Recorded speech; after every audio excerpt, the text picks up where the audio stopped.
Keisha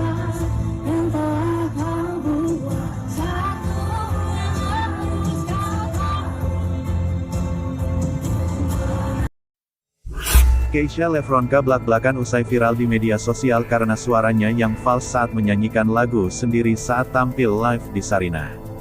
Keisha ramai dibahas netizen setelah terdengar fals menyanyikan lagu ciptaannya sendiri. Ia gagal mencapai nada tinggi dalam lagu miliknya bertajuk Tak Ingin Usai. Keisha Lefronka mengatakan dirinya malu atas kejadian yang sudah terjadi. "Aku malulah, kalian mancing-mancing terus," ucap Keisha saat melakukan sesi tanya-jawab. Namun, ia tidak merasa sedih karena kesalahannya. Melainkan, ia memandang apa yang terjadi padanya adalah pelajaran yang sangat berharga. "Yang penting memperbaiki, aku nggak sedih kok, aku baik-baik saja," jelasnya. Kesia mengatakan ia selalu baca komentar dari setiap netizen yang datang kepadanya. Ia pun merasa senang karena para netizen memberi saran dan kritik kepadanya.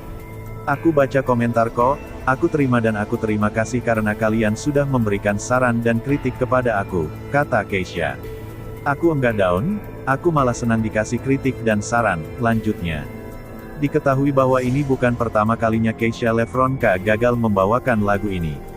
Ia pernah fals membawakan lagu ini sebelumnya, kali ini merupakan kedua kalinya ia fals menyanyikan lagu Tak Ingin Usai. Keisha Lefronka merupakan finalis Indonesian Idol musim ke-10 dan kini bergabung dengan Universal Music Indonesia.